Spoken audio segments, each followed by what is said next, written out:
So S நம்மளோட நண்பரோட திரும்ப இணைந்து கொண்டிருக்கிறோம். நம்மளோட பாட்டிலோட இருக்கோம். ஏன்னா ஃபாஸ்டிங் காலம்லாம் முடிஞ்சது. அதாவது இன்றைக்கி நிகழ்ச்சியும் வேறு லெவலில் இருக்கும் அப்படிங்கிறத திரும்பவுமே ஞாபகப்படுத்திக்கிறேன். இன்றைக்கி நிகழ்ச்சியில் என்ன விஷயம் சொல்ல வர்றேன் அப்படின்னு பார்த்துக்கிட்டிங்கன்னா, நம்ம போன வாரம் ஹேர் லாஸ் ஆகிறது, ஹேர் கேர் பண்ணிக்கிறது அப்படின்னு நிறைய விஷயம் பேசிட்டோம். நிறைய பேர் என்கிட்ட கேட்டிருந்த கேள்வி தான், அப்போ ஹேர் க்ரோ பண்ணுறதுக்கு என்ன ப்ரோ வழி அப்படிங்கிறத நிறைய பேர் கேள்வியாக வச்சுருப்பீங்க. அதை தொடர்ந்து நிறைய பேர் கேட்டும் இருந்தாங்க. அப்படிங்கிற காரணத்தினால தான் இன்றைக்கி வீடியோலையும் நம்ம ஹேர் அப்படிங்கிறத தொடர்ந்து பேச வரோம். ஏன்னா நேற்று அப்படி இல்லைன்னா போன வாரம் பேசின காலகட்டம் கொஞ்சம் கம்மியாக இருந்த ஒரு பட்சத்தில் நம்ம இந்த வாரமும் தொடர்ந்து ஹேர் பற்றி பேசுகிறதுக்கு, அதாவது முடியை பற்றி பேசுகிறதுக்கு நிறைய விஷயங்கள் இருக்குது. அப்படிங்கிறதுனாலேயே தொடர்ந்து முடியை பற்றி பேச போகிறோம். அது மட்டும் இல்லாமல் இன்றைக்கி ஃபேஷன் அப்படிங்கிற இடத்துல அஃப்கோர்ஸ் எல்லார் கண்ணுக்கும் தெரியலைனாலும் இந்த ஒரு விஷயம் மஸ்ட்டாக இருக்குது. அப்படிங்கிறதுனால நம்ம அந்த விஷயத்தையும் பேச போகிறோம். இன்றைக்கி நம்மளோட நிகழ்ச்சியில் ஒரு டான்ஸரை தான் கொண்டு வர போகிறோம், ஃபிசிக்ஸ் அப்படிங்கிற ரீதியில் பார்க்குறதுக்காக. அதை தொடர்ந்து நிறைய விஷயங்கள் பேச போகிறோம். சரௌண்டிங் அப்படிங்கிறதையே கம்ப்ளீட்டாக மாற்ற போகிறோம். சரவுண்ட் வித் ரைட் பீப்புள் அப்படிங்கிறத நம்ம போன வாரம் பேசியிருந்தோம் இல்லையா, அந்த டைட்டிலில் ரெண்டாவது விஷயத்தை நம்ம பேச போகிறோம். ஏன்னா சரவுண்ட் வித் ரைட் பீப்புளில் ஃபஸ்ட்டு விஷயமாக நம்ம கம்ஃபர்ட் ஜோன் பற்றி பேசியிருந்தோம். அடுத்ததாக இன்னொரு விஷயம் இருக்குது. அந்த கம்ஃபர்ட் ஜோன்லேருந்து வெளியே வந்ததுக்கப்புறம் ஒரு டிஸ்கம்ஃபர்ட் ஜோன் இருக்கும் இல்லையா, அவனை எப்படி கட்டுப்படுத்திக்கலாம், அதுக்கு நம்ம என்ன மாதிரி இருக்கணும் அப்படிங்கிறத பற்றி நிறைய விஷயங்கள் பேச போகிறோம். தொடர்ந்து நிகழ்ச்சியில் இணைந்திருங்கள். நாங்கள் எல்லாத்தையும் பேசுவோம். இந்த நிகழ்ச்சி உங்களுடைய வர்ணங்கள் 1000.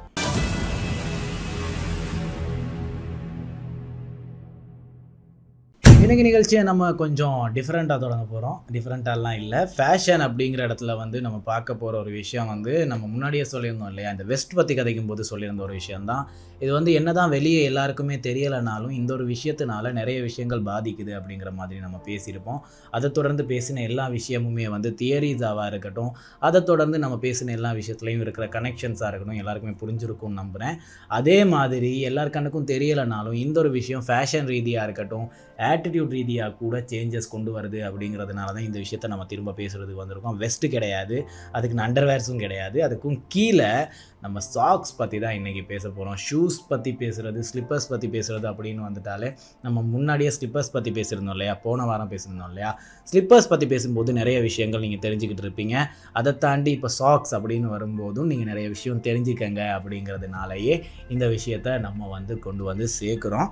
அதையும் தாண்டி நிறைய விஷயங்கள் உங்களுக்கும் தெரிஞ்சுக்கிறதுக்கு முடியும் அப்படிங்கிறத ஞாபகப்படுத்திக்கிறேன். ஸோ இன்றைக்கி நம்ம ஃபேஷன் அப்படிங்கிற இடத்துல பார்க்க போகிறது சாக்ஸ் பற்றி தான். சாக்ஸ் பற்றி பேசுகிறோன்னு வந்தாச்சு. ஸோ ஷூஸ் பற்றியும் பேசணுமா அப்படின்னு கேட்டுக்கிட்டிங்கன்னா இல்லை. ஏன்னா ஷூக்கு உள்ளே போடுறதுக்கானது தான் சாக்ஸு. ஆனாலுமே ஷூவோட ஒத்து போகுதா அப்படின்னு கேட்டுக்கிட்டிங்கன்னா ஷூவோட கலர்ஸ் ரீதியாக பார்க்கும்போதும் அதோட பேட்டர்ன் ரீதியாக பார்க்கும்போதும் நிறைய டிஃப்ரென்ஸ் கொண்டு வருது இந்த சாக்ஸ் அப்படிங்கிற ஒரு விஷயம். ஸோ ஹாஃப் ஷூஸ் போடுறவங்க நிறைய பேர் இருக்கீங்க. ஆனால் ஹாஃப் ஷூஸ்க்கு ஃபுல் ஸ்லீவில் இருக்கிற மாதிரியான சாக்ஸ் யூஸ் பண்ணுறது அதிகமாக இருக்குது. இந்த ஒரு விஷயம் கரெக்டாக அப்படின்னு கேட்டுக்கிட்டிங்கன்னா இல்லை, ரொம்பவுமே தப்பாக இருக்கும். ஏன்னா ஹாஃப் ஷூஸ் மோஸ்ட்லி உங்களோட லெக்கை ஃபுல்லாகவே கவர் பண்ணாது, ஒரு ஹாஃப் தான் கவர் பண்ணுது. முன்னாடி ஒரு போர்ஷன் திறந்தே இருக்குது. ஸோ அந்த ஒரு இடத்துல நீங்கள் சாக்ஸ் போட்டிருக்கீங்களா இல்லையா அப்படின்னு தெரிகிற அளவுக்கு மாதிரியான சாக்ஸ் தான் யூஸ் பண்ணணும். ஸோ அப்படி இருந்தால் தான் உங்களுக்குமே கூட அந்த ஒரு ஷூ ஆக்வர்டாக இன்னொருத்தருக்கு தெரியாது. ஸோ ஷூ போடும்போது கிடைச்ச சாக்ஸ்லாம் போட்டு யூஸ் பண்ணலாம் அப்படின்னு நீ ஃபீல் பண்ணிங்கன்னா இதில் தான் நீங்கள் மிஸ்டேக் பண்ணுறீங்க. அந்த ஒரு இடத்துல நம்ம சேஞ்ச் பண்ணிக்க வேண்டிய சில பல விஷயங்கள் இருக்குது. ஸோ ஃபஸ்ட்டு நம்ம வந்துடுவோமா, கென்வஸ் ஷூஸ் இருக்குது இல்லையா, இந்த கென்வஸ் ஷூஸ்க்கு ஒரு ஃபுல் ஸ்லீவ் சாக்ஸ் யூஸ் பண்ணுறது கரெக்டாக இருக்கும். ஃபுல்லான ஒரு சாக்ஸ் யூஸ் பண்ணுறது கரெக்டாகவே இருக்கும். அதை தொடர்ந்து நம்ம பார்த்துக்கிட்டோன்னா இந்த ஸ்போர்ட்ஸ் ஷூஸ் இருக்குது இல்லையா, அதுக்குமே கூட ஃபுல் சாக்ஸ் ஓகேவாக தான் இருக்கும். அப்படியே வந்துட்டோன்னா நம்மளோட ஒஃபீஷியல் ஷூஸ். இந்த ஒரு ஒஃபீஷியல் ஷூஸில் லெதர் ஷூஸ் அப்படின்னு கூட நீங்கள் பார்த்துக்கலாம். லெதர் ஷூஸ் அப்படி இல்லைனா ஒஃபீஷியல் ஷூஸில் ஃபுல்லாகவும் கவர் ஆகிருக்காது, அதுக்குன்னு ஆஃப் கவர்னும் சொல்ல முடியாது. ஆனால் இந்த ஷூஸில் நீங்கள் சாக்ஸ் தெரிகிற மாதிரியோ இல்லைனா சாக்ஸ் ஃபுல் போர்ஷனாக இருக்கிற மாதிரியோ போட்டிங்கன்னா உங்களோட ஒஃபீஷியல் ட்ரெஸ்ஸிங்க்கு மேட்ச் ஆகுமான்னு கேட்டிங்கன்னா இல்லை. அந்த ஒஃபீஷியல் ட்ரெஸ்ஸிங்க்கு மேட்ச் ஆகிற மாதிரியான சாக்ஸ் எடுத்தோன்னா தான் அது மேட்ச் ஆகும். அப்படியும் இல்லையா, நீங்கள் ஒரு ஆஃப் சாக்ஸ் யூஸ் பண்ணுறது கரெக்டாக இருக்கும். அந்த ஆஃப் சாக்ஸ்லேயுமே கூட ஒரு ஸ்லீவ் உங்களோட கரண்டை காலுக்கு மேலே தான் இருக்கணும். ஓகேவா, கரண்டை காலுக்கு மேலே ஒரு இன்ச்சாச்சும் இருக்கணும் அந்த ஆஃப் சாக்ஸில். ஃபுல்லாகவே இந்த ஒரு நம்ம சொன்னோம் இல்லையா, ஆஃப் ஷூஸ்க்கு போடுற மாதிரியான ஆஃப் சாக்ஸ் கிடையாது. சாக்ஸ் இருக்கா இல்லையான்னு தெரியாத அளவுக்கு ஆஃபாக இருக்கக்கூடாது. உங்களோட கரண்டை காலுக்கு மேலே ஒரு 1 இன்ச்சாச்சும் அந்த ஒரு ஆஃப் சாக்ஸோட போர்ஷன் இருக்கணும். அதுக்குன்னு ஃபுல் சாக்ஸும் போட்டுறக்கூடாது. ஏன்னா ஃபுல் சாக்ஸ் போட்டோன்னா ஒரு ஸ்கூல் பாய் மாதிரி உங்களை போட்டே ஆயிரும். ஸோ இந்த ஒரு சாக்ஸ் அப்படிங்கிற விஷயத்த வந்து நிறைய ஷூஸ்க்கு டிஃப்ரெண்ட்டாக பேசுகிற மாதிரி நம்ம சொல்லியிருந்தோம். ஸோ அடுத்ததாக இன்னொரு விஷயம் முக்கியமாக சொல்லியே ஆகணும். சாக்ஸ் வந்து அஃப்கோர்ஸ் ஸ்ட்ரெச் ஆகும், ஆனால் உங்களோட காலுக்கு ஏற்ற மாதிரி சைஸுக்கு நீங்கள் பார்த்து தான் வாங்கணும். ஸ்ட்ரெச் ஆகுதுன்ற ஒரே காரணத்தினால ஓகே எடுக்கிற சைஸ் கிடைக்கிற சைஸ்லாம் போட்டுக்கிட்டு இருந்தீங்கன்னா சின்ன பசங்களோட சாக்ஸ்லாம் போட்டால் உங்களுக்கு கம்ஃபர்டபுளாக இருக்குமா? கம்ஃபர்டபுளாக இருக்காது இல்லையா? அந்த மாதிரி தான் நீங்கள் கிடைக்கிற சைஸ்லாம் எடுத்து யூஸ் பண்ணுவீங்களா இருந்தால் அது உங்களுக்கு ஒரு கம்ஃபர்டபுளான வாக்குக்கு ஹெல்ப்பாக இருக்காது. ஸோ கம்ஃபர்ட் அப்படிங்கிற ஒரு விஷயம் வந்து நீங்கள் எந்த ட்ரெஸ் உடுத்தினாலுமே, ஏன்னா ஷூக்கு உள்ளே போடுற ஒரு விஷயமாக தான் இந்த சாக்ஸ் இருக்குது. அந்த ஒரு விஷயத்தை நீங்கள் கம்ஃபர்ட்டாக உடுத்தலைன்னா உங்களுக்கு வந்து வாக் பண்ணுறதுக்கே பிடிக்காது. ஒரு லிமிட்டுக்கு மேலே நீங்கள் நடக்கிறீங்கன்னா கடுப்பாக இருக்கும், கால்லாம் எரிய ஆரம்பிக்கும், உள்ளெல்லாம் சுடுற மாதிரி இருக்கும். ஏன்னா உள்ளெல்லாம் வந்து ஒரு ஹீட் கன்சியூம் ஆகிற மாதிரி இருக்கும். அந்த ஒரு மூமெண்ட்டில் உங்களோட சாக்ஸ் இருக்கலைன்னா உங்களுக்கு வந்து ரொம்ப அன்கம்ஃபர்டபுளாக இருக்கும். இதே மூமெண்ட்டில் நீங்கள் ஒரு சைஸ் கம்மியான ஒரு சாக்ஸ் யூஸ் பண்ணும்போது இன்னுமே அன்கம்ஃபர்டபுளாக இருக்கும். ஏன்னா அது வந்து இன்னும் டைட்டாக தான் ஃபீல் ஆகும். என்ன தான் ஸ்ட்ரெச்சாக இருந்தாலும் வந்து உங்களோட ஸ்கின்னோட ரொம்ப ஒத்து போயிருக்கிறனால அது ரொம்ப டைட்டாக இருக்கும். அந்த ஒரு டைட் போர்ஷன் வந்து உங்களுக்கு இன்னும் அன்கம்ஃபர்டபுளான ஃபீல் தான் கொடுக்கும். அடுத்ததாக இன்னொரு முக்கியமான விஷயம், ஷூ போடும்போது சாக்ஸ் யூஸ் பண்ணாமல் ஷூ போடலாம் அப்படின்னு ஃபீல் பண்ணுறவங்களுக்காக தான் இந்த ஒரு விஷயம். ஏன்னா ஷூ போடும்போது சாக்ஸ் இல்லாமல் போடவே கூடாது. முதல் விஷயம் வந்து உங்களோட ஷூவோட மெட்டீரியல் என்ன அப்படின்னு எடுத்து பார்த்துக்கிட்டிங்கன்னா, ஒன்று ஒரு கேன்வஸ் மெட்டீரியலாக இருக்கும், அப்படி இல்லையா ஒரு லெதராக இருக்கும், அப்படியும் இல்லையா ஒரு ரப்பர் மெட்டீரியலாக இருக்கும், அப்படியும் இல்லைன்னா ஒரு க்ளோத் மெட்டீரியலாக இருக்கும்.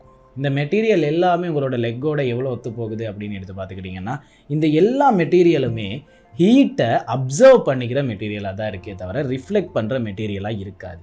ஓகேவா? ஸோ அப்படி இருக்கும்போது ஹீட்டை அப்சர்வ் பண்ணி உங்களோட லெக்குக்குள்ளே கொடுக்கும்போது, அது மட்டும் இல்லாமல் உங்களோட லெக் ஃபுல்லாக க்ளோஸ் ஆகிருக்கு, ஒரு போர்ஷன் கூட ஒப்பெண்டாக இருக்காது. அந்த ஒரு இடத்துல உங்களோட கால்கள் இன்னுமே ஹீட்டாகி சுருக்கம் ஏற்பட்டு அதுக்கப்புறமா அதில் நீங்கள் ஏதாச்சும் இப்போ நீங்கள் வாக் பண்ணுறீங்க இல்லையா, வாக் பண்ணும்போது அஃப்கோர்ஸ் கண்ட இடத்துக்கெல்லாம் போயிட்டு வரும்போது ஜெர்ம்ஸ் எல்லாமே உங்களோட கால்குள்ளே போயிட்டு தங்கும். அப்படி ஹீட்டாகி உங்களோட ஸ்கின்னெல்லாம் சுருங்கி இருக்கிற அந்த ஒரு தருணத்தில் அந்த ஒரு ஜெர்ம்ஸ் எல்லாம் உங்களோட காலுக்குள்ளே போயிட்டு ஆட்சி செய்ய ஆரம்பிச்சிடும் நண்பா. ரொம்ப கஷ்டமாக இருக்கும். அதுக்கப்புறமா காயங்கள் ஏற்படலாம், செப்டிக் ஆகலாம், அதுக்கப்புறம் ஒரு மாதிரி எல்லோ கலரில் செப்டிக் ஆகிற ஒரு ஃபீல் கொடுக்கலாம், இன்ஜரி ஆகலாம், லெக்கில் இருக்க அந்த ஒரு ஒரு அரிக்கிற தன்மை ஒன்று இருக்கும் சரியா, ஒரு அடிக்கிற தன்மை ஒன்று இருக்கும். நீங்கள் வந்து சொரிஞ்சிக்கிட்டே இருப்பீங்க போட்டு காலை, அதுக்கப்புறம் டக்குன்னு காயமாகுது இல்லையா. அதுக்கு காரணம் வந்து உங்களோட லெக்கை வந்து அந்த ஒரு மெட்டீரியல்னால நீங்கள் க்ளோஸ் பண்ணி வச்சுருக்கிறனால அது ரொம்பவுமே வீக்காகி வெட்டாகி இருக்கிறனால தான் டக்குன்னு சொரியும் போது டக்குன்னு அவன் காயமடைகிறான். இந்த காயமடைகிறவன் அப்படியே இருந்துருவானா அப்படின்னு கேட்டுக்கிட்டிங்கன்னா இல்லை, அந்த ஒரு காயத்தில் ஜெர்ம்ஸ் உள்ளே போய் இன்னும் பல பிரச்சனையும் உண்டாக்குவோம். ஸோ நீங்கள் யோசிச்சுக்கங்க, சாக்ஸ் இல்லாமல் எப்போவுமே ஷூ போடக்கூடாது. இதுவே இந்த சாக்ஸை போட்டால் அப்போ என்ன ஆகும் ப்ரோ அப்படின்னு கேட்டுக்கிட்டிங்கன்னா, அதான் சொன்னேன், சாக்ஸ்லையுமே வந்து மெட்டீரியலும் சைஸும் பார்த்து எடுக்க வேண்டியது மஸ்ட்டாக இருக்குது. சைஸ் கரெக்டாக இருந்தால் தான் அந்த ஷாக்ஸ் வந்து உங்களுக்கு கம்ஃபர்டபுளாக இருக்கும். மெட்டீரியல் கரெக்டாக இருக்குமா இருந்தால் அந்த ஒரு ஹீட் கன்சியூம் பண்ணி உள்ளே விடுறதை வந்து அது கரெக்டாக மெயின்டைன் பண்ணிக்கும். அப்படியே உள்ளே விட்டாலும் அந்த ஒரு சாக்ஸ்லேயே ரிஃப்ளெக்ட் ஆகி வெளியே போகிறதுக்கான வழியை பார்க்குமே தவிர உங்களோட காலுக்குள்ளே வர்றதை தடுத்துக்கும். அதுக்கப்புறமா இன்னொரு முக்கியமான விஷயம் இருக்குது. இந்த ஒரு விஷயம் என்ன அப்படின்னு பார்த்துக்கிட்டிங்கன்னா, ஈரமாக இருக்கும்போது ஷூவோ ஷாக்ஸோ எதுவுமே யூஸ் பண்ணாதீங்க. நீங்கள் ஒரு மலையில் போய்கிட்டு இருக்கீங்க, மழை பெய்யுது, ஆஃபீஸ் முடிஞ்சு மலையில் போய்கிட்டு இருக்கீங்க, ஃபுல்லாகவே தண்ணியாக இருக்குது, ஷூவெல்லாம் ஃபுல்லாக நனைஞ்சிருச்சு அப்படின்னா முடிஞ்ச வரை உங்களோட ஷூவையும் ஷாக்ஸையும் ரெண்டையுமே கலட்டி ஒரு பேக்கில், ஒரு பாலித்தீன் பேக்கில் எடுத்துக்கிட்டு உங்களோட பேக்லேயோ இல்லைனா கையிலையோ கொண்டு போங்க. அப்படி இல்லைன்னா உங்களோட சாக்ஸுக்கு ஃபுல்லாகவே தண்ணி அப்சர்வ் ஆகி அது உங்களோட காலுக்கு அனுப்பி கால் இன்னும் கன்சியூம் பண்ணிக்கிட்டு அதுக்கப்புறம் வெட்டாகி அதுக்கப்புறம் உங்களோட ஸ்கின் டேமேஜ் ஆகி முன்னாடியே சொன்ன மாதிரி தான் ஹீட் கன்சியூம் ஆகிற மாதிரியே இங்கே ஒரு தண்ணி கன்சியூம் ஆகி உங்களோட கால்களை பாதிக்க ஆரம்பிக்கலாம். அதுக்கப்புறம் காயங்கள் ஏற்படுற ரீதியில் அந்த காயத்தில் இன்னும் ஜெர்ம்ஸ் உள்ளே போயிட்டு பெரிய நோய்களுக்கு கொண்டு வந்து சேர்க்கும். ஸோ இதெல்லாம் பாதுகாக்கிறதுக்கு தான் சாக்ஸ் அப்படிங்கிற ஒரு விஷயம் இருக்குது. ஓகேவா? மெட்டீரியலாக ஸ்டைலாக முன்னாடியே ஏதோ ஒரு விஷயம் சொல்லிட்டேன் சரியா, இந்த ஷூஸ்க்கு தான் இந்த சாக்ஸ் யூஸ் பண்ணுறோன்றது கரெக்டு தான். அதை நீங்கள் கரெக்டாக யூஸ் பண்ணிங்கன்னா ஸ்டைலாக இருக்கும். ஆனால் சாக்ஸ் அப்படிங்கிறது நீங்கள் உடுத்துகிற ஒவ்வொரு ட்ரெஸ்ஸுமே உங்களோட செக்யூரிட்டிக்காக தான் உங்களுக்கு இருக்குது. ஓகேவா? சாக்ஸாக இருக்கட்டும், அண்டர்வேர்ஸாக இருக்கட்டும், வெஸ்ட்டாக இருக்கட்டும், எல்லாமே உங்களோட செக்யூரிட்டிஸ். அதை கரெக்டாக மெயின்டைன் பண்ணிக்கிட்டால் தான் உங்களுக்கு அது இல்லாமல் வர்ற நோய்கள் இருக்குது இல்லையா, அதனால் வர்ற நோய்களை தடுத்துக்கலாம். ஸோ அதுக்காக தான் நான் இந்த விஷயத்தை கிளியராக சொல்கிறேன், ஓகேவா? சாக்ஸ் நீங்கள் வந்து இந்த விஷயங்களை வந்து இந்த ஷூஸ்க்கு ஏற்ற மாதிரி இந்த சாக்ஸ் கொடுத்தனாலே போதும்னு ஷார்ட்டாக சொல்லிவிட்டு இந்த விஷயத்தை ஏன் லென்த்தாக சொல்கிறேன்னா, இந்த ஒரு விஷயம்னால தான் நீங்கள் இதை ட்ரெஸ் பண்ணுறீங்க, இதை வேர் பண்ணுறீங்களே இந்த ஒரு விஷயத்துக்காக தான். ஸோ அதை வந்து இல்லாமையும் வேர் பண்ணாதீங்க. ஆனால் வேர் பண்ணுறீங்கன்னா அந்தந்த ஷூஸ்க்கு ஏற்ற மாதிரி பண்ணுங்கள். சைஸையும் மெட்டீரியலையும் பார்த்துக்கங்க. அதுக்கப்புறமா கலர் மேட்சஸ் அப்படி எடுத்து பார்த்துக்கிட்டிங்கன்னா உங்களோட ஷூக்கு ஒத்து போகிற மாதிரியான கலர்ஸ் வந்து நாங்கள் மெயின்டைன் பண்ணிட்டாலே போதும். ஒரு லெதர் ஷூக்கு மோஸ்ட்லி பிளாக் அண்ட் ப்ரௌனே கரெக்டாக இருக்கும். ப்ளூ அது இதுன்னு ஒன்றும் தேவையில்லை. அப்புறம் ஸ்போர்ட்ஸ் ஷூக்கு வந்துட்டிங்கன்னா ஒரு ஒயிட் கலர் சாக்ஸ் வந்து பார்க்க லுக்காக இருக்கும். அப்புறம் கேன்வஸ் ஷூஸ்னு வரும்போது ஒயிட் கலர் நல்லாவே இருக்கும். அப்படி இல்லைனா கேன்வஸ் ஷூஸ் வந்து மோஸ்ட்லி நிறைய கலர்ஸில் வர்றனால அந்த கலர்ஸுக்கு ஏற்ற மாதிரியான சாக்ஸ் யூஸ் பண்ணாலே கரெக்டாக இருக்கும் அப்படிங்கிறதையும் ஞாபகப்படுத்திக்கிறேன். ஸோ அதை தொடர்ந்து ஹாஃப் ஷூஸ் நான் சொன்னேன். சாக்ஸ் வந்து வெளியே தெரியாத மாதிரியான சாக்ஸ் பார்த்து கொடுத்துங்க. அதில் நமக்கு கலர் தேவையில்லை, ஓகேவா? ஸோ இந்த மாதிரி நிறைய விஷயங்கள் உங்களுக்கு சாக்ஸ் அப்படின்னு எடுக்கும்போது நோட்டிஃபை பண்ணுறதுக்கு இருக்குது. மறந்துடாதீங்க, எல்லா ட்ரெஸ்ஸுமே, எல்லா அண்டர்வேர்ஸுமே, எல்லா துணியுமே உங்களோட ஸ்கின்னையும் உங்களோட பாடியையும் பாதுகாக்கிறதுக்கு தான் இருக்குது. அதனால் சாக்ஸ் தானே அப்படின்னு விட்டுட்டு இருக்காமல் கரெக்டாக மெயின்டைன் பண்ணுங்கள். அடுத்ததாக நம்ம நிகழ்ச்சியில் பார்க்க இருக்கிறது ஹேர் ரூட்டீன் பற்றி போன வாரம் பேசியிருந்தோம். அஃப்கோர்ஸ் இந்த வாரம் நம்ம ஹேரை வளர்க்குறதுக்காக, முடியை வளர்க்குறதுக்காக செய்யக்கூடிய சில பல டிப்ஸ் தான் கொடுக்க போகிறோம். முடியை வளர்க்கணுன்னாங்க ஃபர்ஸ்ட்டு எல்லாத்துக்குமே தெரியும், முடி வளர்க்குறதுக்கு தேவையான முக்கியமான ஒரு நியூட்ரிஷனாக இருக்கிறது ப்ரோட்டீன். என்ன ப்ரோ, மசிலுக்கும் ப்ரோட்டீன்ன்றீங்க, முடிக்கும் ப்ரோட்டீன்ன்றீங்க, எங்களை ப்ரோட்டீன் சாப்பிட வைக்கணும்னா ப்ரோட்டீன் ஃபுட்டை ரெக்கமெண்ட் பண்ணிவிட்டு விட்டுருங்க அப்படின்னு ஃபீல் பண்ணுறீங்களா இருக்கும்? இல்லை, முடிக்குமே ப்ரோட்டீன் தேவை. எல்லா ஷாம்புவும் எடுத்து பார்த்துக்கிட்டிங்கன்னா ப்ரோட்டீன் இருக்குது, முட்டையோட முழு ப்ரோட்டீனும் இந்த ஒரு ஷாம்புவில் இருக்குது அப்படின்னு சொல்லியிருப்பாங்க. ஏன்னா முடிக்கு ப்ரோட்டீன் ரொம்பவுமே மஸ்ட்டாக இருக்குது. அதுக்கடுத்து விட்டமின் டி அப்படிங்கிற ஒரு சோர்ஸ் கண்டிப்பாக மஸ்ட்டாக இருக்கும் அப்படிங்கிறது வந்து எல்லாருக்குமே தெரியும். ஸோ அதை தாண்டி தேங்காய் எண்ணெய் எடுத்து பார்த்துக்கிட்டிங்கன்னா இப்போ வரைக்குமே எல்லோரும் யூஸ் பண்ணுற ஒரு போர்ஷனாக இருக்குது இல்லையா? தேங்காய் எண்ணெய்னால் முடி வளருமா அப்படின்னு கேட்டுக்கிட்டிங்கன்னா, தேங்காய் எண்ணெய்னால் முடி வளர்கிறதுக்கு காரணமாக இருக்கிறது நான் முன்னாடியே சொன்ன மாதிரி தான். தேங்காய் எண்ணெய் யூஸ் பண்ணுறீங்களா இருந்தால் நீங்கள் தேங்காய் எண்ணெயை வச்சுட்டு குளித்ததுக்கு அப்புறமா அதில் இருக்கிற அந்த எண்ணெய் பசை இருக்கு இல்லையா, உங்களோட ஸ்கேல்ப்பை கரெக்டாக மெயின்டைன் பண்ணிக்கும். இதனால் முடி கொட்டாது, முடி வீக் ஆகாது. அந்த இடத்துல என்ன ஆகும்னா முடி ஸ்டாண்டர்டாக இருக்கிறனாலேயே வளர்கிறதுக்கான வாய்ப்புகள் அதிகமாக இருக்குது. ஸோ இந்த ஒரு விட்டமின் டி அப்படிங்கிற ஒரு சப்ளிமெண்ட்டை தான் நாங்கள் இங்கே ரெக்கமெண்ட் பண்ணுறோம். Vitamin E. விட்டமின் இ அப்படிங்கிற ஒரு சப்ளிமெண்ட்டை தான் நான் உங்களுக்காக ரெக்கமெண்ட் பண்ணுறேன். விட்டமின் இ அப்படிங்கிற சப்ளிமெண்ட் வந்து எல்லாருக்குமே தெரியும். ஒரு கார்டா அப்படி இல்லைனா ஒரு மெடிசனாகவே எடுத்துக்கலாம். அந்த ஒரு விட்டமின் டி அப்படிங்கிறத வந்து குடிக்கணுமா அப்படின்னு கேட்டிங்கன்னா இல்லை. உங்களுக்கு நீங்கள் தேங்காய் எண்ணெய் வைக்கிறீங்கன்னா உங்களோட தேங்காய் எண்ணெயில் அந்த ஒரு விட்டமின் இயோட ஆயிலை கொஞ்சம் மிக்ஸ் பண்ணி வச்சுக்கிட்டிங்கன்னா அப்பப்போ நீங்கள் தேங்காய் எண்ணெய் யூஸ் பண்ணும்போது உங்களோட முடிக்கும் உங்களோட ஸ்கேல்ப்புக்கும் அந்த ஒரு விட்டமின் இயையும் கலந்து கொடுத்துக்கிட்டே இருக்கலாம். அப்படி இருக்கும்போது உங்களோட ஹேர் க்ரோத் இன்னுமே ஃபாஸ்ட் ஆகும். அந்த ஒரு விஷயத்தை வந்து மனசில் வச்சுக்கோங்க. ஸோ எண்ணெய் வைக்கிறது ரொம்பவுமே நல்ல ஒரு விஷயம். அந்த எண்ணெய் வைக்கும்போது விட்டமின் இ அப்படிங்கிற ஒரு விஷயத்தையும் நம்ம சேர்த்து எடுத்துக்கிட்டோன்னா முடி வளர்க்குறதுக்கு இன்னமுமே ஹெல்ப்ஃபுல்லாக இருக்கும். அதுக்கப்புறம் எல்லாருக்கும் தெரிஞ்ச ஒரு விஷயந்தான் நம்மளோட முடி இருக்கு இல்லையா, அதில் வந்து பிளட் ஃப்ளோ அப்படிங்கிறத வந்து முடிஞ்ச வரை அதிகமாக வச்சுக்கணும். அப்போ தான் அந்த ஒரு க்ரோத் எபிலிட்டி வந்து அதிகமாக இருக்கும். க்ரோத் எபிலிட்டி என்றால் அந்த வளர்கிற ஒரு தன்மை இருக்குது இல்லையா, அந்த தன்மை வந்து அதிகமாகிறதுக்கு வந்து அந்த ஒரு பிளட் ஃப்ளோவை நம்ம இன்னும் அதிகமாக வச்சுக்கணும், கரெக்டாக வச்சுக்கணும். இந்த ஒரு இடத்துல தான் மசாஜ் பண்ணுற ஒரு விஷயம் வருதுங்க. எல்லாருக்குமே மசாஜ் பண்ணும்போது ரொம்ப சாஃப்டாக, ரொம்ப கம்ஃபர்டபுளாக, அழகாக ஒரு ஃபீல் ஒன்று கொடுக்குது இல்லையா, அதுக்கு காரணம் வந்து உங்களோட பிளட் ஃப்ளோ இருக்கிறத விட இன்னும் கம்ஃபர்டபுளாக மூவ் ஆகிறதுக்கான ஸ்பேஸை நீங்கள் கொடுக்குறனால தான். இன்னொருத்தர் மசாஜ் பண்ணாலும் சரி, நீங்களே உங்கள் கைகளால் மசாஜ் பண்ணிக்கிட்டாலும் சரி, அப்படின்னா மசாஜ் பண்ணுற எக்யூப்மெண்ட்ஸ் வச்சு மசாஜ் பண்ணிக்கிட்டாலுமே சரி, உங்களோட பிளட் ஃப்ளோ வந்து கம்ஃபர்டபுளாக போகும்போது உங்களுக்கு அந்த ஒரு ஆர்கசமான ஃபீல் ஒன்று கொடுக்குறதுக்கு ஆரம்பிக்கும். ஈஸ்தட்டிக்கான ஒரு ஃபீல் கொடுக்கும். அப்படியே தூக்கம் வந்து ஃபீல் ஒன்று கொடுக்குது இல்லையா, அதுக்கு காரணம் உங்களோட பிளட் ஃப்ளோ வந்து கம்ஃபர்டபுளாக மூவ் ஆகுறது. அப்படி கம்ஃபர்டபுளாக மூவ் ஆகும்போது உங்களோட ஹேர் க்ரோத் எபிலிட்டி அதிகமாகும். ஸோ நீங்கள் ஆயில் வைக்கிறீங்கன்னா, அப்படி இல்லைன்னா ஏதாச்சும் ஒரு மாய்ஸ்சரைஸ் யூஸ் பண்ணுறீங்கன்னா உங்களோட ஹெட்டை வந்து நல்லா மசாஜ் பண்ணுங்கள். கம்ஃபர்டபுளாக மசாஜ் பண்ணுங்கள். ரொம்ப போட்டு அதட்டி இழுத்து எடுத்துக்கிட்டு இருக்க வேணாம். கம்ஃபர்டபுளாக மசாஜ் பண்ணுங்கள். அந்த ஒரு மசாஜ் உங்களோட ஹெட்டும் விரும்பும், உங்களோட முடியோட க்ரோத்துக்கும் இன்னுமே ஒரு நல்ல விஷயமா இருக்கும். ஸோ மசாஜிங் அப்படிங்கிறது வந்து ஒரு ஹேர் க்ரோத் ரூட்டீனில் மஸ்டான ஒரு விஷயமா இருக்குது. அதனால் நீங்கள் கண்டிப்பாக ஹேர் க்ரோ பண்ணுறீங்கன்னா மசாஜ் பண்ணுறதை மறந்துடாதீங்க. இன்னொருத்தர்கிட்ட சொல்லியாச்சும் மசாஜ் பண்ணுங்கலாம் நம்மளோட அன்பான சொந்தம் அப்பப்போ பண்ணுவாங்க. ஸோ இந்த மாதிரி மசாஜ் பண்ணுறது மஸ்ட்டாக இருக்குது. ஸோ மசாஜ் பண்ணுங்கள். அந்த ஒரு விஷயத்தினால உங்களோட பிளட் ஃப்ளோ இன்னுமே அதிகமாக கம்ஃபர்டபுளாக ஃபீல் ஆகும். அதனால் உங்களோட முடியோட க்ரோத் அதிகமாக இருக்கும், க்ரோத்திங் எபிலிட்டி அதிகமாகும். அடுத்ததாக நம்ம பேச வேண்டிய ஒரு முக்கியமான விஷயம் இருக்குது. இந்த புரோட்டீன் அப்படிங்கிறது வந்து அதிகமாக இருந்தால் வந்து முடிக்கு நல்லது அப்படின்னு சொல்லியிருந்தேன் இல்லையா? புரோட்டீன் அப்படிங்கிற ஒரு விஷயத்த வந்து நம்ம டிரெக்டாக முடிக்கு கொடுக்கறத விட நம்ம சாப்பிட்றதே நல்லது தான். நீங்கள் மோஸ்ட்லி ப்ரோட்டீன் சாப்பிட்டு அதை வந்து சரியாக கேலரிஸாக கன்வெர்ட் ஆனதுக்கப்புறம் பேர்ன் பண்ணலைன்னு வைங்களேன், அந்த ஒரு ப்ரோட்டீன் வந்து உங்களோட முடிக்குமே கூட வந்து போய்கிட்டே தான் இருக்கும். ஆனால் ஒர்க் அவுட் பண்ணுறீங்கன்னா நிறைய பேர் பார்த்துருப்பீங்க, நிறையா ஜிம்மில் ஒர்க் அவுட் பண்ணுறவங்க வந்து ஒன்று மொட்டை அடிச்சிருப்பாங்க, அப்படி இல்லைன்னா முடி வளர்க்குறது கம்மியாக இருக்கும். முடி வளர்த்துருந்தாங்கன்னா மட்டும்தான் அதை மெயின்டைன் பண்ணிக்க முடியுமா இருக்கும். ஏன்னா அவங்க சாப்பிட்ற ப்ரோட்டீன் வந்து அவங்களோட மசில்ஸுக்கே கரெக்டாக இருக்கும். அந்த ஒரு ப்ரோட்டீன் அவங்களோட தலைக்கோ ஹெட்டுக்கோ ஸ்கேல்ப்புக்கோ அப்படி இல்லைனா முடிக்கோ போய் சேராதனாலேயே அவங்களோட மசில் க்ரோத்துக்கு கரெக்டாக ஒர்க் ஆகுறதுனாலேயே அவங்களுக்கு வந்து முடியோட க்ரோத் கம்மியாக இருக்கும். ஸோ அந்த ஒரு ரீதியில் நீங்கள் சாப்பிட்ற ப்ரோட்டீனை முடிஞ்ச வர உங்களோட ஹேருக்கும் சமமாக பகிர்ந்து கொடுக்குற மாதிரியான அளவுக்கு ப்ரோட்டீன் சாப்பிட்டாலே உங்களோட ஹேர் க்ரோத் வந்து இன்னமும் பெஸ்ட்டாக இருக்கும். அப்படி எக்ஸ்டர்னலாக நீங்கள் உங்களோட முடிக்கு கொடுக்குறீங்க அப்படின்னு வச்சுக்கிட்டீங்கன்னா, எல்லாம் ஷாம்புலையுமே சொல்கிற மாதிரி இந்த ஒரு முட்டை அப்படிங்கிறதுல வந்து அளவான ஒரு ப்ரோட்டீன் இருக்குது. அந்த ப்ரோட்டீனை நீங்கள் கரெக்டாக ஹெட்டுக்கு கொடுத்துட்டீங்கனாலே கரெக்டான ஒரு விஷயந்தான். ஸோ அஃப்கோர்ஸ் முட்டையோட மஞ்சள் கருவை வந்து நம்ம எடுக்கவே கூடாதுங்க.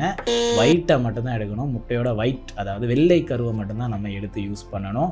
அதை வந்து சரியாக உங்களோட ஸ்கேல்ப்புக்கு அப்ளை பண்ணி கரெக்டாக ஒரு மசாஜ் பண்ணிவிட்டு உங்களோட முடியை பின்னாடி வாரி வச்சுக்கோங்க. இல்லைன்னா மூஞ்சிக்கு லைட்டாக வடிகிற மாதிரியே இருக்கும். அஃப்கோர்ஸ் வடியும். உங்களோட டிஷ்யூனை வச்சு தொடச்சிக்கோங்க. பின்னாடி வாரிட்டு ஒரு பாலித்தீன் பேக்கோ அப்படி இல்லைனா ஒரு ஹெட் கவர், ஒரு ஷவர் கவரையோ போட்டு உங்களோட தலையை மூடி வச்சுருங்க. ஒரு 20 மினிட்ஸில் போயிட்டு கரெக்டாக கழுவி குளிச்சிட்டிங்கனாலே சரி. ஷாம்பு லைட்டாக யூஸ் பண்ணி குடிக்கிறது அந்த ஒரு ஸ்மெல் அப்படிங்கிறத வந்து அவாய்ட் பண்ணுறதுக்கு கரெக்டாக இருக்கும். ஸோ முட்டை அப்படிங்கிறது வந்து நம்ம எக்ஸ்டர்னலாக ப்ரோட்டீனாக யூஸ் பண்ணலாம் உங்களோட ஹேர் க்ரோத்துக்காக அப்படிங்கிறதையும் ஞாபகப்படுத்திக்கிறேன். ஸோ இந்த 4 விஷயம் இன்றைக்கி டிப்பாக கொடுத்துருக்கோம் ஹேர் க்ரோத்தில். ஓகேவா? ஃபஸ்ட்டு விஷயம் ஆயில் வைக்கிறதுல விட்டமின் ஈயும் கலந்து வச்சுக்கிட்டோன்னா செம்மையாக இருக்கும் அப்படிங்கிறத வந்து ஞாபகப்படுத்தியிருக்கேன். Vitamin E. ஓகே, அதை தொடர்ந்து அஃப்கோர்ஸ் மசாஜ் பண்ணும்போது உங்களோட பிளட் ஃப்ளோ அதிகமாகும் அப்படிங்கிறத வந்து ஞாபகப்படுத்தியிருக்கேன். முடிஞ்ச வரை உங்களோட கைகளாலே அப்பப்போ மசாஜ் பண்ணிக்கிட்டே இருங்களேன். ஸோ பிளட் ஃப்ளோ அதிகமாக இருக்கும். அதுக்கடுத்து நம்ம சொல்லியிருந்த ஒரு விஷயம்தான் ப்ரோட்டீன் ரெக்கமெண்ட் பண்ணுறதை வந்து நிறைய பேர் அடிக்கிறீங்களா இருக்கும், எப்போ பாரு ப்ரோட்டீன் இல்லைங்கன்னு. ஸோ ப்ரோட்டீன் அந்த ஒரு விஷயத்தை வந்து கரெக்டாக எடுத்துக்கங்க. அதை தொடர்ந்து நான் சொல்லியிருந்த ஒரு விஷயம் தான் முட்டை அப்ளை பண்ணலாம், எக்ஸ்டர்னலாக அப்ளை பண்ணுறதுனா. ஸோ கடைசியாக ஒரே ஒரு விஷயம் தான், உங்களோட முடி அதிகமாக வளருதுன்னா மந்த்லி ஒன்ஸ் ஆச்சும் நீங்கள் ஒரு ஹேர் கட் எடுக்கணும். நீ சொல்கிறீங்களா இருக்கும், என்ன ப்ரோ முடியை வளக சொல்லிவிட்டு ஹேர் கட் பண்ண சொல்கிறீங்க, அப்போ நான் எப்படி வளர்கிறது அப்படின்னு கேட்குறீங்களா இருக்கும். இல்லை, உங்களோட முடி வளரும் போது அஃப்கோர்ஸ் உங்களோட முடியோட எட்ஜ் இருக்கு இல்லையா, அது ட்ரை ஆகி டேமேஜ் ஆகிறதுக்கு ஸ்டார்ட் ஆகும். ஈவன் லேடிஸ் கூட இந்த ஒரு விஷயத்தை ஃபீல் பண்ணுறாங்க. அப்படிங்கிறதுனால தான் ஞாபகப்படுத்தி சொல்கிறேன். அந்த எட்ஜஸ் மட்டும் ஆச்சு மந்த்லி ஒன்ஸ் கட் பண்ணால் தான் க்ரோ பண்ணுறதுக்கு ஃப்ளோ கரெக்டாக இருக்கும். அப்படி இல்லைன்னா அது ஒரு ஆக்வர்ட் மூமெண்ட்டுக்கு தள்ளப்படும் அப்படிங்கிறதையும் ஞாபகப்படுத்திக்கிறேன். ஸோ அடுத்ததாக நம்ம முடியை தாண்டி ஒரு விஷயத்தை பேசணும். அதாவது நம்ம நடத்தை பற்றி பேசணும், ஆட்டிடியூட் பற்றி பேசணும். சரௌண்டிங் வித் ரைட் பீப்புளில் 2வது பார்ட்டாக இந்த ஒரு விஷயத்தை நம்ம பேச போகிறோம். சரௌண்டிங் வித் ரைட் பீப்புளில் 2வது பார்ட்டாக நம்ம பேச போகிறது உங்களோட ஃப்ரெண்ட் ஜோன். உங்களோட கம்ஃபர்ட் ஜோன் கிடையாது, உங்களோட ஃப்ரெண்ட் ஜோன். உங்களை சுற்றி இருக்கவங்க, உங்களை சார்ந்து இருக்கவங்க எப்படி உங்களோட லைஃப்பை அப்செட் பண்ணுறாங்க அப்படி இல்லைனா அட்டாக் பண்ணுறாங்க அப்படிங்கிறத வந்து நீங்கள் தெரிஞ்சுக்கணும் இல்லையா? ஸோ அதை பற்றி தெரிஞ்சுக்கிட்டா தானே அடுத்தடுத்து அவங்க கூடயும் சண்டை போட முடியும். அப்படி இல்லைங்க, நீங்கள் ஒரு கனவுக்கு போகிறீங்கன்னு வச்சுக்கோங்களேன், அப்படி இல்லைன்னா நீங்கள் ஒரு கோல் வச்சுருக்கீங்கன்னு வச்சுக்கோங்களேன். அந்த கோல் சார்ந்தவங்களை உங்களோட பக்கத்தில் வச்சுருந்தீங்கன்னா அவங்க அதை பற்றியே பேசும்போது உங்களுக்கு வந்து அதோட டீட்டெயில்ஸ் கிடைக்கும், அதோட இன்னும் விஷயங்கள் அப்டேட்டடாக இருப்பீங்க. அதை தாண்டி இப்போ ஒரு விஷயத்தோட நீங்கள் மைண்ட் செட்டில் இருக்கீங்கன்னு வச்சுக்கோங்களேன், நீங்கள் ஒரு ஜெயிக்கக்கூடிய ஆள், ஜெயிக்கிற மைண்ட் செட்டில் தான் இருக்கீங்க. உங்களுக்கு வந்து ஒரு ஒர்க் பண்ணிக்கிட்டு உங்களோட அந்த ஒரு ஒர்க்கே பண்ணிக்கிட்டு டெய்லி ஒரு டைம் டேபிளே வாழ்ந்துக்கிட்டு இருக்க முடியாது. நீங்கள் க்ரோ ஆகணும்னு யோசிக்கிற ஒரு ஆளாக இருக்கும்போது அது சார்ந்த மக்களோட கிட்ட இருந்தால் தானே நீங்கள் அதுக்கேற்ற மாதிரி யோசிக்க முடியும். ஸோ இந்த ஒரு விஷயம் எப்படி கனெக்ட் ஆகுது அப்படின்னு பார்த்துக்கிட்டிங்கன்னா, சைக்காலஜிக்கலாக பார்த்தோம் அப்படின்னு பார்த்துக்கிட்டிங்கன்னா, எல்லாருக்குமே தெரியும் யுனிவர்சல் பவர் அப்படிங்கிறது வந்து. இந்த யூனிவர்ஸுக்கு நம்ம எதை ரிஃப்ளெக்ட் பண்ணுறோமோ, எதை கொடுக்குறோமோ, அது அப்படியே சுற்றி வந்து நம்மக்கிட்டேயே கொடுக்கும். ஸோ அந்த ஒரு விஷயத்தை நம்ம தனியாக பண்ணும்போது ரொம்பவுமே கஷ்டமாக இருக்கும். அது மட்டும் இல்லாமல் அதை நம்ம பண்ணும்போது நம்மளோட பிலீஃப் டோட்டலாக அது மேலே இருக்கணும். அந்த ஒரு பிலீஃப் டோட்டலாக இருக்கும்போது நீங்கள் தப்பான ஆட்களை உங்கள் சுற்றி வச்சிருப்பீங்களா இருந்தால், அவங்க சொல்கிற பல விஷயங்கள்னால உங்களுக்கு அந்த பிலீஃப் இல்லாமல் போகலாம். அந்த பிலீஃப் ஸ்ட்ராங்காக இல்லாதனாலேயே உங்களுக்கு அந்த யூனிவர்ஸ் லிசன் பண்ணுறது கம்மியாக இருக்கலாம். ஸோ நீங்கள் அந்த ஒரு மூமெண்ட்டில் என்ன பண்ணணும்னா, உங்களோட பக்கத்தில் இருக்கவங்களும் அந்த ஒரு சரௌண்டிங்க்கு ஏற்றவங்களாக இருக்கணும். அப்படி இல்லையா உங்களோட பிலீஃப் கம்மியாகும். பிலீஃப் கம்மியானா யூனிவர்ஸ் கேட்குறத கம்மி பண்ணிடும். ஸோ உங்களோட பக்கத்தில் இருக்கவங்க உங்களோட ட்ரீம்ஸ் சார்ந்தவங்களாக இருக்கணும், அதை நம்புகிறவங்களாக இருக்கணும் அப்படிங்கிறத வந்து ஞாபகப்படுத்திக்கிறேன். ஸோ இந்த ஒரு விஷயத்தை நம்ம ரிலீஜியஸாக பார்த்தோன்னா, நீங்கள் எந்த ஒரு பள்ளிவாசலுக்கோ கோயிலுக்கோ சர்ச்சுக்கோ போனாலும் அங்கே ஒரு பீஸ் கிடைக்குது இல்லையா? அந்த பீஸ் கிடைக்கிறதுக்கு காரணமே அங்கே இருக்கிற எல்லாருமே வந்து அதை தான் எக்ஸ்பெக்ட் பண்ணிக்கிட்டு வர்றாங்க, அதை பிலீவ் பண்ணுறாங்க. அந்த ஒரு பிலீவ்னால அந்த ஜோன் ரொம்பவுமே பாசிட்டிவாக இருக்குது. சரியா? அந்த பாசிட்டிவாக இருக்கிற ஜோனில் நீங்களும் போயிட்டு உட்காரும்போது உங்களுக்குமே அந்த பாசிட்டிவ் ஃபீல் ஆகுது. அந்த யூனிவர்ஸ் சுற்றி அனுப்பி வச்ச அந்த பாசிட்டிவ் உங்கள் மேலேயுமே அடிக்குது. ஏன்னா அவ்வளோ பேரோட பிலீஃப் அதில் இருக்குது. ஓகேவா? நீங்கள் தனியாக பிலீவ் பண்ணுறதை விட பக்கத்தில் ஒரு 10 பேர் சேர்ந்து பிலீவ் பண்ணும்போது அந்த யூனிவர்ஸ் கேட்குறதுக்கு இன்னும் ஈஸியாக இருக்கும். லிசன் பண்ணுறதுக்கு ரொம்ப ஈஸியாக இருக்கும். லிசன் பண்ணி என்ன பண்ணுவான் அப்படின்னு பார்த்துக்கிட்டிங்கன்னா, ரிஃப்ளெக்ட் பண்ணுவான். யூனிவர்ஸ் ரிஃப்ளெக்ட் பண்ணுறனால நமக்கு அது தேடி வந்து சேரும் அப்படிங்கிறத தான் ஞாபகப்படுத்திக்கிறேன். ஸோ சரவுண்ட் வித் ரைட் பீப்பிளில் 2வது பார்ட்டாக இருக்க போகிறது உங்களோட ஜோன், ஃப்ரெண்ட் ஜோன். கம்ஃபர்ட் ஜோனுக்கு அடுத்து ஃப்ரெண்ட் ஜோன் அப்படிங்கிறத வந்து கரெக்டாக வச்சுக்கோங்க. உங்களோட ஃப்ரெண்ட்ஸ் உங்களோட ட்ரீமை நம்புகிறவங்களா இருக்கணும். அவங்களுக்கும் அதே மாதிரி ஒரு மைண்ட் செட் தான் இருக்கணும். அப்படி இல்லையா, அஃப்கோர்ஸ் ஃபன் பண்ணுறது, ஜோக் பண்ணுறதெல்லாம் ஃப்ரெண்ட்ஸ் மத்தியில் நடக்கிறது தான். அந்த ஃப்ரெண்ட் ஜோனையும் வச்சுக்கோங்க. ஆனால் உங்களோட டைம் ஸ்பெண்ட் பண்ணுற ஒரு விஷயத்தை வந்து அதை நம்புகிறவங்க, அதுக்காக உழைக்கிறவங்க, அந்த மைண்ட் செட்டில் இருக்கவங்க கூட மட்டும் ஸ்பெண்ட் பண்ணுங்கள். ஓகேவா? ஸோ அந்த ஒரு விஷயத்தை நல்லாவே மைண்டில் வச்சுக்கோங்க. அடுத்ததான் நம்ம எடுத்துக்காட்டு அப்படிங்கிற பகுதி பக்கம் போயிடுவோமா? ஸோ மக்களே, இன்றைக்கி நம்ம ஃபேஷன் அப்படிங்கிற இடத்துல நிறைய விஷயம் பேசிட்டோம். எமோஷ்னலாக நிறைய விஷயம் பேசிக்கிட்டே போயிட்டேன். அதுக்கடுத்து அஃப்கோர்ஸ் நம்மளோட இந்த ஒரு நடத்தை அப்படிங்கிற விஷயத்தில் ஃப்ரெண்ட் ஜோன் பற்றி பேசியிருந்தோம். அதையும் தொடர்ந்து பார்த்துக்கிட்டிங்கன்னா முடி வளர்க்குறத பற்றி பேசியிருந்தோம் இல்லையா? அதனாலே கொஞ்சம் டைம் எடுத்துக்கிட்டோம். அடுத்ததாக நம்ம எடுத்துக்காட்டு அப்படிங்கிற பகுதியில் கொஞ்சம் குட்டியாக பேசிட்டு போயிடலாம். ஏன்னா ஃப்ரெண்ட் ஜோன் பற்றியும் பெருசான பேசுகிறது இல்லை, குட்டியாக தான் பேசியிருந்தோம். அடுத்ததாகவும் நம்ம பேச போகிறது எடுத்துக்காட்டு அப்படிங்கிற பகுதி தான். அதுலேயும் நம்ம முன்னாடியே இந்த விஜய் சேதுபதி, சூர்யா அவர்கள் மாதிரியே இந்த ஆக்டருமே கூட அவரோட ஃபேஸ் ஆஃப் லைஃப்ஸில் தான் அவரோட ஃபேஷன் அண்ட் ஃபிட்னஸை கரெக்டாக மெயின்டைன் பண்ணிட்டு வராரு. ஆனாலுமே அவரோட மூவிஸில் ஸ்டண்ட்ஸ் வந்து நமக்கு எடுக்கிறது கொஞ்சம் கஷ்டமாக இருக்கும்.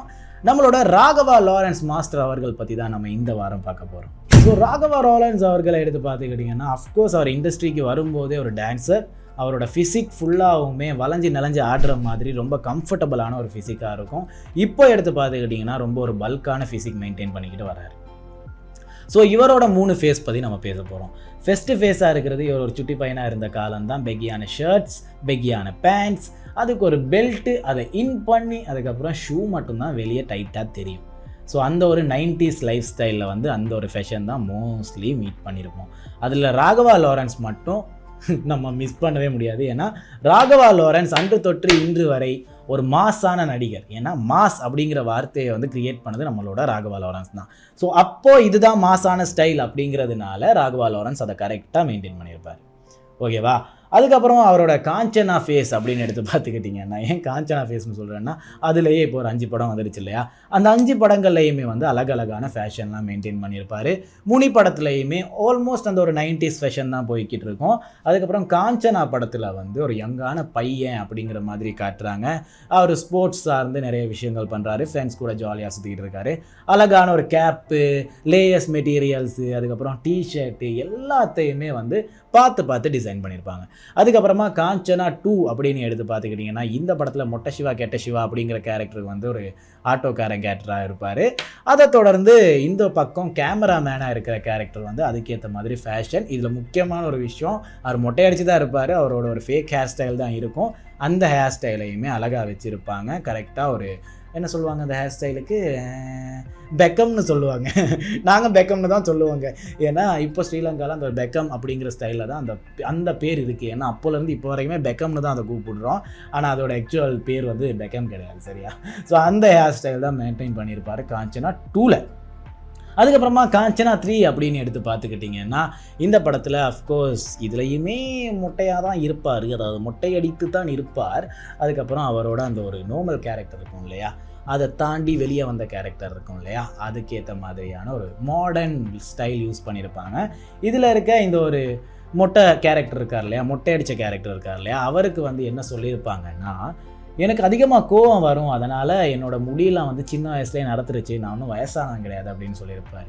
ஸோ இந்த அதிகமாக கோவம் வர்றதுனால ஏன் முடிகள் நரைக்குது அப்படின்னு பார்த்துக்கிட்டிங்கன்னா, நான் ஃபஸ்ட்டே சொன்ன மாதிரி தான், இந்த ஒரு பிளட் ஃப்ளோ வந்து கம்ஃபர்டபுளாக தான் இருக்கணுமே தவிர அதிகமாகவும் இருக்கக்கூடாது, கம்மியாகவும் இருக்கக்கூடாது. பிளட் ஃப்ளோவில் நிறைய பிளட் விஷயங்கள் இருக்குது. ஒயிட் பிளட், அதுக்கப்புறம் ரெட் பிளட் அப்படின்னு நிறைய விஷயங்கள் இருக்குது இல்லையா. கோவப்படும் போது உங்களோட பிளட் ஃப்ளோ வந்து இன்னும் ஃபாஸ்ட்டாக மூவ் ஆகிறதுக்கு ஆரம்பிக்கும். அந்த இடத்துல தான் ஹை ப்ரெஷர், லோ ப்ரெஷர் எல்லாமே வருது.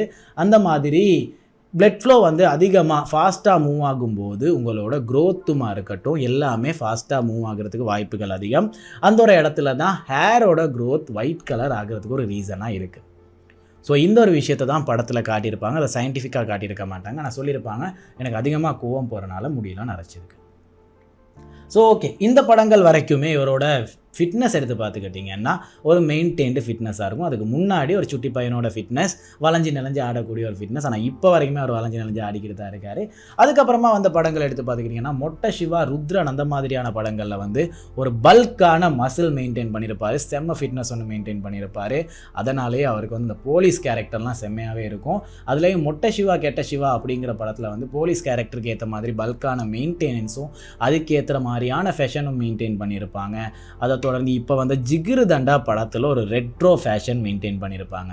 இவரோட லைஃப் ஸ்டைலிருந்து நமக்கு எடுத்துக்க வேண்டிய விஷயமா இருக்கிறது என்ன அப்படின்னு பார்த்துக்கிட்டிங்கன்னா, அப்போ தொட்டு இப்போ வரைக்குமே அவரோட கம்ஃபர்டபுள், அவரோட உடம்புல இருக்கிற ஃப்ளெக்சிபிலிட்டிங்க. ஏன்னா அப்போலேருந்து இப்போ வரைக்குமே அவர் டான்ஸர் தான், ஆனாலுமே இப்போ இவ்வளோ பல்காகியுமே ஃப்ளெக்சிபிளாக டான்ஸ் பண்ணுவார். ஸோ என்ன தான் நீங்கள் உங்களோட ஃபிட்னஸை வந்து செம்மையாக மெயின்டைன் பண்ணாலுமே ஃப்ளெக்சிபிலிட்டி கம்மியாயிருச்சுன்னா கொஞ்சம் உங்களுக்கே அன்கம்ஃபர்டபுளாக இருக்கும்.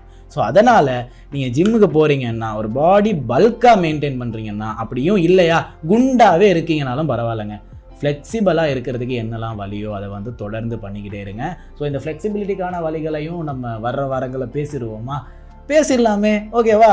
ஸோ அடுத்தடுத்து வர்ற வாரங்களையும் இந்த விஷயங்களையும் பேசுவான்னு இன்றைக்கி நிகழ்ச்சியை முடிச்சுக்கிறதுக்கு நான் தயாராக இருக்கேன் நண்பா.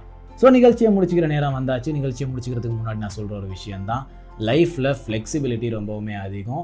எல்லா இடத்துலையும் வளைஞ்சு போகணும்னு கிடையாது. ஆனால் உங்களோட பாடி நீங்கள் சொல்கிறத கேட்குற மாதிரி இருக்கணும், உங்களோட மசில் அண்ட் மைண்ட் கனெக்டடாக இருக்கணும் அப்படிங்கிறத ஞாபகப்படுத்திக்கிறேன். இன்றைக்கான நிகழ்ச்சியோட கருத்து இதுதான் அப்படிங்கிறதையும் சொல்லிவிட்டு இன்றைக்கி நிகழ்ச்சியை முடிச்சுக்கலாம். இன்னொரு வாரம் மீட் பண்ணலாம் அப்படிங்கிறதையும் ஞாபகப்படுத்திட்டு இன்று உங்களிடமிருந்து விடைபெறும் நான் உங்கள் சல்லு. போயிட்டு வாங்க, டாட்டா.